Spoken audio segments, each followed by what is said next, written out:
بسم اللہ الرحمن الرحیم۔ بنی اسرائیل میں ایک عابد تھا جس کا نام جریج تھا۔ اس نے عبادت کے لیے ایک عبادت گاہ بنا رکھی تھی۔ ایک دن وہ اس عبادت گاہ میں نماز پڑھ رہا تھا کہ اس کی والدہ نے آ کر اس کو آواز دی، اے جریج مجھ سے کلام کر۔ مگر جریج نماز پڑھتا رہا اور دل ہی دل میں سوچا کہ اے اللہ، ایک طرف میری نماز اور دوسری طرف میری ماں ہے، اب میں کیا کروں؟ نماز پڑھتا رہوں یا والدہ کی سنوں؟ پھر وہ نماز میں مصروف رہا۔ والدہ نے جب دیکھا کہ جریج نماز میں لگا ہے، میری طرف متوجہ نہیں ہو رہا، تو وہ چلی گئیں۔ جب دوسرا دن ہوا تو پھر آئی۔ اتفاق سے اب بھی وہی معاملہ بنا تو وہ لوٹ گئی۔ تیسرے دن بھی آئی تو اب بھی جریج نماز پڑھ رہا تھا۔ اس نے آواز دے کر بلایا، مگر جریج متوجہ نہ ہوا اور وہ ناراض ہو کر چلی گئیں اور غصے میں آ کر بد دعا کی کہ اے جریج، تمہیں اس وقت تک موت نہ آئے جب تک تم کسی بدکار عورت کا منہ نہ دیکھ لو۔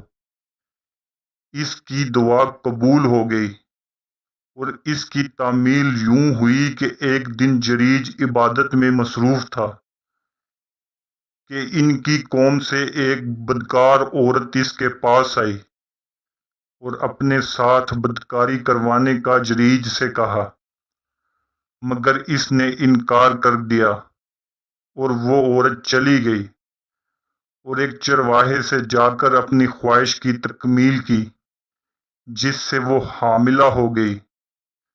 تو پھر جب اس نے بچہ جنا تو قوم نے اس سے پوچھا، یہ کس کا ہے؟ اس نے جریج کا نام لگا دیا۔ لوگوں نے غصے میں آ کر اس عابد کو بہت مارا، اس کا عبادت خانہ بھی گرا دیا۔ جریج نے پوچھا، بھائیو کیا بات ہے؟ تم مجھے کیوں مار رہے ہو؟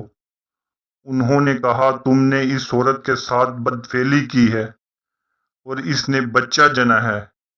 جریج نے کہا، اس بچے کو میرے پاس لاؤ۔ لوگ اس بچے کو جریج کے پاس لے آئے۔ جریج نے اللہ سے دعا کی، پھر اس نے بچے کے پیٹ پر ہاتھ پھیرا اور پوچھا، اے بچے تیرا باپ کون ہے؟ اللہ نے اس بچے کو قوت گویائی بخشی۔ وہ بولا، میرا باپ فلاں بکریوں کا چرواہا ہے۔ جریج کی یہ کرامت دیکھ کر لوگ بہت شرمندہ ہوئے اور جریج سے معافی مانگی۔ پھر دریافت کیا، اب بتاؤ تمہارا عبادت خانہ سونے کا یا چاندی کا بنا دیں؟ جریج نے کہا، نہیں، بس مٹی کا ہی بنا دو۔